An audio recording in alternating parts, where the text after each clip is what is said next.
Hello friends, எல்லோரும் எப்படி இருக்கீங்க? இன்றைக்கி நம்ம பார்க்க போகிறது இன்ட்ரெஸ்டிங்கான ஒரு ஸ்டோரிஸ் கேட்குறதுனாலே நம்ம எல்லாருக்கும் ரொம்ப பிடிக்கும் இல்லையா?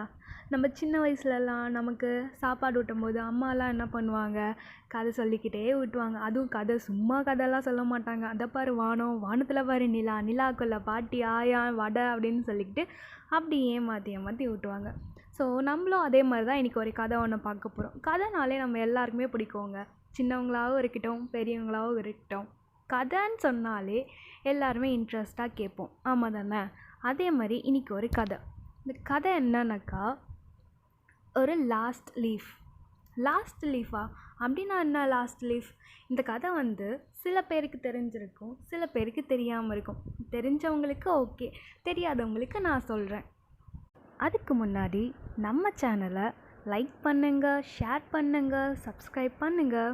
உங்களுக்கு பிடிச்சிருந்தா ஸ்டோரியை கேளுங்க, ரொம்ப இன்ட்ரெஸ்டிங்காக இருக்கும். சரி, ஓகே ஃப்ரெண்ட்ஸ், நம்ம ஸ்டோரிக்குள்ளே போகலாமா? இது எனக்கு ரொம்ப ரொம்ப ரொம்ப பிடிச்ச ஸ்டோரிங்க. அது நீங்கள் கேட்டு பாருங்கள், உங்களுக்கும் ரொம்ப பிடிக்கும். இந்த ஸ்டோரி கேட்டதுக்கப்புறம் உங்களுக்கே சில விஷயங்கள் தோணும். என்னென்னா, நம்ம இன்னமும் அச்சீவ் பண்ணணும், நம்மளால் முடியாதது எதுவுமே இல்லை அப்படின்ற ஒரு தாட் உங்களுக்கு இந்த ஸ்டோரி எண்டில் உங்களுக்கு நல்லாவே புரியும். ஓகேவா? வாங்க நம்ம இப்போ ஸ்டோரிக்குள்ளே போகலாம். ஃப்ளோரன்ஸ் நகரத்தில் ஹார்ட்ஸ்வில்லான்ட்டு ஒரு ஸ்ட்ரீட்டுங்க. அதில் ஒரு காலத்தில் ஆர்டிஸ்ட்லாம் நிறைய பேர் இருந்தாங்க. ஓவியத்துக்கு நிறைய மதிப்பு இருந்தது. ஒரு கிரிட்டிக்கல் சுச்சுவேஷன் வந்ததுனால அங்கே ஓவியத்துக்கு மதிப்பு ரொம்ப கம்மியாயிடுச்சு. ஆர்டிஸ்ட்டும் கம்மியாயிட்டாங்க. இருந்தாலும் அங்கே வாழ்கிற சில ஆர்டிஸ்ட்லாம் இருப்பாங்க இல்லையா, அவங்களுக்கு ஓவியம் வரைஞ்சாதானே அவங்களுக்கு காசு வரும். அங்கே ஓவியத்துக்கு மதிப்பு இல்லைன்றப்போ அவங்களுக்கு காசு வேணும், சாப்பாடு வேணும், அதெல்லாம் இருக்குது இல்லையா. அதனால பக்கத்தில் அங்கே இருக்கிற கடைகள்லாம் ஒரு வேலை செஞ்சு அதில் வர காசுலாம் அவங்களோட லைஃப்பை ரன் பண்ணிகிட்டு இருந்தாங்க. இதில் இன்னமும் சில ஆர்டிஸ்ட்லாம் நான் வரைஞ்ச ஓவியம் மட்டும்தான் வரைவேன் அப்படின்ட்டு சில ஆர்டிஸ்ட் இருந்தாங்க. அதில் 2 பேர் தான் சூ அண்ட் ஜான்சி. இவங்க 2 பேருமே ரொம்ப அழகாகவே ஓவியங்கள்லாம் வரைவாங்க. இவங்க 2 பேருமே வரைஞ்ச அந்த ஓவியத்தை சேல் பண்ணுவாங்க. சேல் பண்ணி அதில் வர காசில் இவங்களோட லைஃப்பை ரன் பண்ணிகிட்டு இருந்தாங்க. காசு கம்மியாக இருந்தாலும் பரவாயில்லன்ட்டு அவங்க ஆர்ட்ஸ் தான் ரொம்ப முக்கியம் அப்படின்ட்டு அவங்க அதிலே அவங்களோட லைஃப்பை பண்ணிகிட்டு இருந்தாங்க. இவங்க ஸ்டே பண்ணியிருக்க ரூமுக்கு எதிர் ரூம் தான் மிஸ்டர் பேர்மன் அப்படின்ட்டு ஒரு வயசான ஒரு ஆர்டிஸ்ட்டுங்க. அவரும் ஒரு பெரிய கலைஞனுங்க. அவர் ரொம்ப அருமையாக வரைவாருங்க. ரொம்ப ரியலிஸ்டிக்காக இருக்கும். அவர் வரைகிற ஓவியம் எல்லாமே இது ஓவியமா, ரொம்ப நிஜமாக இருக்குது அப்படின்ற மாதிரி கேட்குற அளவுக்கு அவ்வளோ அருமையாக வரைவாருங்க அவர். அப்போ தான் அவர் சூவை மீட் பண்ணுறாரு. நீங்கள் ஒரு ஓவியரா அப்படின்றப்போ 2 பேருமே பேசுகிறாங்க. அப்போ மிஸ்டர் பேர்மனும் ஒரு ஓவியம் வரைகிறாரு. இது ஓவியம் வரைஞ்சிட்டு பின்னாடி நிழல் இருந்துச்சுன்னா ரொம்ப நிஜமான ஒரு ஓவியம் மாதிரியே இருக்கும் அப்படின்ட்டு சூ கிட்ட சொல்கிறாரு. எல்லாமே நல்லா தாங்க போயிட்டு இருந்தது. திடீர்னு ஒரு நாள் ஜான்சி ஒரு நோயால் அட்டாக் ஆகுறாங்க. அவங்களுக்கு என்ன ஆச்சு அப்படின்றது சூவுக்கு தெரியல. உடனே டாக்டர் வர சொல்கிறாங்க. டாக்டர் செக் பண்ணுறாங்க. செக் பண்ணிவிட்டு இவங்களுக்கு தேவையான மெடிசன்ஸ்லாம் நான் கொடுத்துருக்கேன், அதெல்லாம் எடுத்துக்க சொல்லுங்கள் அப்படின்ட்டு டாக்டர் சொல்லிட்டு போயிடுறாரு. ஆனால் அவங்க ஜான்சி மெடிசன்ஸ் எதுவுமே எடுத்துக்கல. அப்போது சூ ஜான்சி கிட்ட சொல்கிறாங்க, ஜான்சி நீ மெடிசன்ஸ்லாம் எடுத்துக்கிட்டினா தான் உன்னோட உடம்பு சீக்கிரமாக குணமாகும் அப்படின்ட்டு சூ ஜான்சி கிட்ட சொல்கிறாங்க. ஆனால் ஜான்சி இல்லை சூ, எனக்கு உடம்பு சரியாகலை, நான் பிழைக்க மாட்டேன்னு தோணுது, எனக்கு நம்பிக்கை இல்லை, என் மேலே எனக்கு நம்பிக்கையே இல்லை அப்படின்ற மாதிரி சொல்கிறாங்க. உடனே அப்புறம் டாக்டரை வர சொல்கிறாங்க. டாக்டர் மறுபடியும் செக் பண்ணுறாங்க. இவங்க நான் கொடுத்த எந்த மாத்திரையுமே எடுத்துக்கல, எந்த மருந்துமே இவங்க எடுத்துக்கல அப்படின்ட்டு சொல்கிறாங்க.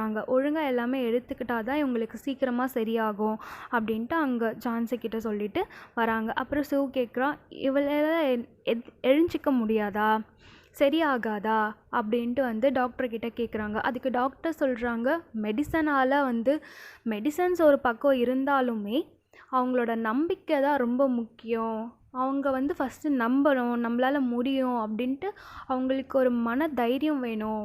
அப்படி இருந்தால் மட்டும்தான் அவங்களால சீக்கிரமாக குணமடைய முடியும் அப்படின்ட்டு டாக்டர் சூ கிட்ட சொல்லிட்டு போயிடுறாங்க. அந்த டைம் தான் வந்து மிஸ்டர் பேர்மேன் வராரு. மிஸ்டர் பேர்மேன் வந்து ஜான்சியை பார்த்து, என்ன மகளே, நீ எப்படி இருக்க, இப்போ உடம்பு சரியாயிடுச்சா அப்படின்ட்டு கேட்குறாரு. அதுக்கு வந்து ஜான்சி சொல்கிறாங்க, இன்னும் அப்படியே தான் இருக்குது, நான் பிழைக்க மாட்டேன்னு தோணுது, எனக்கு இருக்கிற அந்த நம்பிக்கையே போயிடுச்சு அப்படின்ட்டு ஜான்சி சொல்கிறாங்க. அதுக்கு சூ வந்து சொல்கிறா, மெடிசன்ஸ் எல்லாமே எடுத்துக்கிட்டோம், நீ ஏன் இப்படியெல்லாம் பேசுகிற, இப்படியெல்லாம் பேசாத அப்படின்ட்டு சூ சொல்கிறாங்க. அதுக்கு மிஸ்டர் பேர்மேன் வந்து ஜான்சி கிட்ட கேட்குறாங்க, உனக்கு என்ன வேணும், நீ ஏன் இப்படி பண்ணுற, என்ன ஆச்சு உனக்கு அப்படின்னும்போது ஜான்சி வந்து சொல்கிறா, அந்த ஜன்னலில் வந்து இருக்கிற அந்த மரங்களில் பாருங்கள், ரொம்ப அருமையாக இருக்குது, எனக்கு அந்த ஒன்று மட்டும்தான் எனக்கு மகிழ்ச்சியை தருது அப்படின்ட்டு ஜான்சி வந்து மிஸ்டர் பேர்மேன் கிட்ட சொல்கிறா. அதுக்கு பேர்மேன் சொல்கிறாங்க, ஆமாம் அழகாக இருக்குது அப்படின்ட்டு, ஆனால் அது வந்து என்னோடய நம்பிக்கையை ஒரு நாளும் கம்மி பண்ணிகிட்டே வருது அப்படின்ட்டு சொல்கிறா ஜான்சி. ஏன் கம்மியாயிட்டே வருது அப்படின்ட்டு பேர்மேன் கேட்குறாங்க. அதுக்கு ஜான்சி சொல்கிறா, அந்த மரத்தில் இருக்கிற ஒரு இலையும் விழ விழ என்னோட நம்பிக்கை ஒரு நாள் குறைஞ்சிட்டே வருது அப்படின்னு சொல்கிறா. கடைசியாக அந்த மரத்தில் இருக்க கடைசி அந்த ஒரு இலை கீழே விழும்போது என்னோடய நம்பிக்கை ஃபுல்லாமே போயிடும் அப்படின்ட்டு சொல்கிறா ஜான்சி. உடனே சூ வந்து, நீ ஏன் இப்படியெல்லாம் பேசுகிற அப்படின்ட்டு ஜான்சி கிட்ட ஒரு மாதிரி கோவமாக கேட்குறாங்க. உடனே மிஸ்டர் பேர்மேன் சொல்கிறாரு, ஜான்சி ஏற்கனவே உடம்பு சரியில்லாமல் இருக்கா, அவகிட்ட இந்த மாதிரியெல்லாம் பேசாத, அவகிட்ட நல்ல விதமாக இருந்துக்கோ அப்படின்ட்டு சொல்கிறாங்க. ஆனால் வந்து ஜான்சிக்கு அந்த நம்பிக்கையே வரலை. சூவும் என்ன பண்ணுறா, சரி ஜான்சியை வந்து சந்தோஷமாக வச்சுக்கணுன்றதுக்காக அவளுக்கு பிடிச்ச எல்லாத்தையுமே பண்ணுறா, எல்லாமே செஞ்சு கொடுக்குறா. சூ வந்து வெளியே பெயிண்டிங்லாம் பண்ணிட்டு வரும்போது அங்கே என்னெல்லாம் நடந்துச்சோ அது எல்லாமே வந்து ஜான்சி கிட்ட சொல்கிறா. அவள் அப்போயாச்சும் கொஞ்சமாச்சும் சரியாகுவா அப்படின்னு நினச்சி எல்லாமே சொல்கிறா. ஆனால் எதுவுமே வேலைக்கு ஆகலை. ஜான்சி வந்து அப்படியே அந்த மரத்தை மட்டும்தான் பார்த்துட்ருக்கா. அவளோட நம்பிக்கை அது அதில் தான் இருக்குது அப்படின்னு நினச்சிட்டு அதையே பார்த்துட்ருக்கா. அப்புறம் ஒரு நாள் வந்து ரொம்ப மழை பெஞ்சுது. ரொம்ப மழை, இடி, மின்னல், காற்று அப்படி இருந்துச்சு. அன்றைக்கி வந்து சூ வெளியே போயிட்டு வரும்போது மிஸ்டர் பேர்மேன் வந்து அங்கே இருந்தார். சூ பார்த்துட்டு, என்னாச்சு, இப்படி நனைஞ்சிருக்கீங்களே அப்படின்ட்டு கேட்குறான். அதுக்கு மிஸ்டர் பேர்மேன் சொல்கிறாரு, வெளியே நான் பெயிண்ட் பண்ணிகிட்டு இருந்தேன், மழை ரொம்ப இருந்தது, நான் வரும்போது மழையில் நனைஞ்சிட்டேன் அப்படின்ட்டு மிஸ்டர் பேர்மேன் சொல்கிறாங்க. சூ வந்து, நான் இருங்க டாக்டருக்கு கால் பண்ணுறேன், டாக்டர் பார்க்கலாம் அப்படின்ட்டு சூ வந்து சொல்கிறான். அதுக்கு மிஸ்டர் பேர்மேன் சொல்கிறாங்க, இல்லை எனக்கு ஓவியம் வரைஞ்சாலே எனக்கு எல்லாமே சரியாயிடும், நான் வரைகிற ஓவியமில் எனக்கு வந்து எல்லாமே சரியாயிடும், அதை வரையும் போது எனக்கு ரொம்ப சந்தோஷமாக இருக்கும் அப்படின்ட்டு சொல்கிறாரு மிஸ்டர் பேர்மேன். அப்புறமா மிஸ்டர் பேர்மேன் வந்து சூ கிட்ட கேட்குறாங்க, ஜான்சி இப்போ எப்படி இருக்கா அப்படின்னு சொல்லிட்டு. அதுக்கு சூ சொல்கிறாங்க, இல்லை அவளோட நம்பிக்கை வந்து அந்த மரத்தில் இருக்க கடைசி இலையில தான் இருக்குது, அது உதிர்ந்துடுச்சு அப்படின்னா அவளோட நம்பிக்கை போயிடும் தான் நினச்சிட்ருக்கா. இந்த இடி மின்னல் காற்றுல, இப்படி அடிக்கிற இந்த காற்றுல அந்த இலையை கீழே விழறத யாராலையும் தடுக்க முடியாது அப்படின்ட்டு சூ மிஸ்டர் பேர்மேன் கிட்ட வருத்தத்தோடு சொல்கிறா. என்னோட நம்பிக்கையும் இப்போ கொஞ்சமாக போயிட்டே வருது அப்படின்னு ரொம்ப வருத்தமாகவே மிஸ்டர் பேர்மேன் கிட்ட சொல்கிறா. அப்போது மிஸ்டர் பேர்மேன் வந்து சொல்கிறாரு, ஓவியத்தால் முடியாதது எதுவுமே இல்லை அப்படின்ட்டு சொல்லிடுறாரு. அப்புறம் வந்து சூ என்ன பண்ணுறாங்க, மிஸ்டர் பேர்மேன் கிட்ட, ஓகே நான் வந்து இப்போ ஜான்சியை பார்க்க போகிறேன், நீங்கள் டாக்டரை மீட் பண்ணுங்க அப்படின்னு சொல்லிட்டு இவ கிளம்புறா. அப்புறம் வந்து ஜான்சியை மீட் பண்ண போகிறா. பார்த்ததுக்கப்புறம் வந்து வெளியே தான் வந்து ரொம்ப இடி மின்னல் காற்றா இருக்குது இல்லையா. ஏற்கனவே ஜான்சிக்கு வந்து உடம்பு சரியில்லை. அதனால் சூ என்ன பண்ணுறா, டோரெல்லாம் க்ளோஸ் பண்ணிட்டு ஸ்க்ரீன் எல்லாமே போட்டு விட்டுடுறா. ஆனால் ஜான்சி வந்து சொல்லிகிட்டே இருக்கா, இல்லை எனக்கு அந்த கடைசி இலையை நான் பார்க்கணும், கீழே விழுதா இல்லையா நான் பார்க்கணும், அந்த ஸ்க்ரீனெல்லாம் எடுங்க, விண்டோஸ்லாம் ஓப்பன் பண்ணுங்க அப்படின்ட்டு அவள் சொல்கிறா. ஆனால் வந்து சூ வந்து எதுவுமே பண்ணல. உனக்கு வந்து அந்த சில்னஸ் இன்னும் கொஞ்சம் பட்டுச்சு அப்படின்னா இன்னும் உடம்பு சரியில்லாமல் போயிடும், அதனால இது இப்படியே இருக்கட்டும் அப்படின்ட்டு சொல்லிடுறான். அப்புறமா அடுத்த நாள் காலையில் எழுந்து பார்த்தா சூ தான் வந்து ஜன்னலை ஓப்பன் பண்ணுறா. ஸ்க்ரீனில் ஓப்பன் பண்ணிட்டு ஜன்னல்லாம் ஓப்பன் பண்ணி பார்த்தா அந்த கடைசி இலை கீழே விழவே இல்லை. அந்த கடைசி இலை அந்த மரத்துலேயே தான் இருக்குது. உடனே கத்திக்கிட்டே சந்தோஷமாக, ஜான்சி இங்கே பாரு கடைசி இலை கீழே விழவே இல்லை அப்படின்ட்டு கத்திக்கிட்டு சந்தோஷமாக அவள் சொல்கிறா. உடனே ஜான்சி எழுந்து, என்ன இது ஆச்சரியமாக இருக்குது, கடைசி இலை விழவே இல்லை, அப்போ என்னோடய நம்பிக்கை வந்து உண்மைதான். நான் வந்து அந்த அந்த இலையே வந்து இவ்வளோ அடிக்கிற காற்று மழையிலையும் அந்த இலை கீழே விழாமல் இருக்குது அப்படின்னா என்னாலையும் எல்லாமே முடியும் அப்படின்ட்டு அவன் நினைக்கிறான். உடனே வந்து மிஸ்டர் பேர்மேன் சொன்னது அவளுக்கு ஞாபகம் வருது. ஒரு வாட்டி வந்து மிஸ்டர் பேர்மேன் வந்து ஜான்சி கிட்ட சொல்லியிருப்பார், ஓவியத்தால் முடியாதது எதுவுமே இல்லை அப்படின்ட்டு. அப்புறம் சூவும் ஜான்சியும் இருக்கும்போது மிஸ்டர் பேர்மேன் வந்து சொல்லியிருப்பார், இந்த மாதிரி என்னோட ஓவியத்தால் ஒரு உயிர் காப்பாற்றப்படும் அப்படின்ட்டு மிஸ்டர் பேர்மேன் சொல்லியிருப்பார்.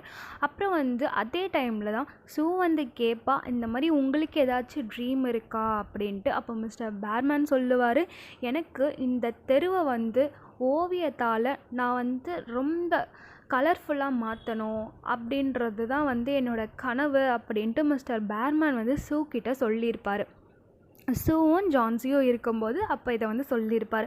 அப்போ ஜான்சி சொல்லுவா, இல்லை இது நடக்காது, இது முடியவே முடியாது, எப்படி முடியும் அப்படின்ற மாதிரி சொல்லியிருப்பா.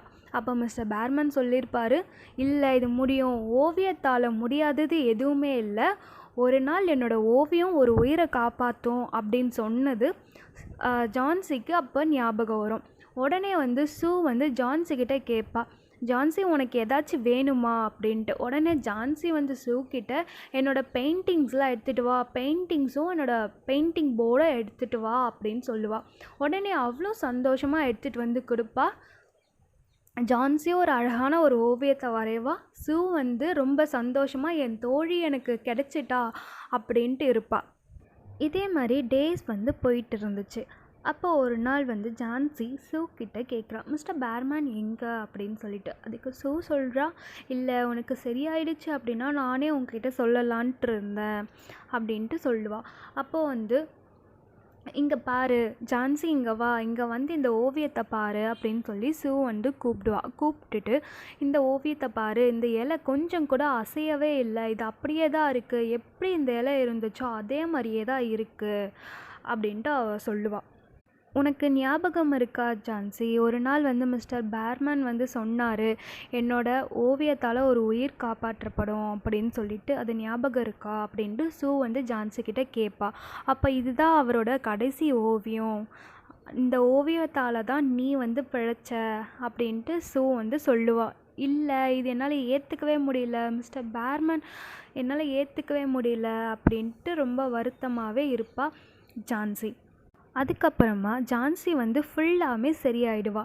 அப்புறம் கொஞ்சம் கொஞ்சமாக அங்கே இருக்கிற அந்த ஸ்ட்ரீட்டில் ஃபுல்லாமே மிஸ்டர் பேர்மேன் பற்றியும் அவர் வரைஞ்ச அந்த கடைசி இலையை பற்றி எல்லாருக்குமே தெரிய ஆரம்பிக்கும்.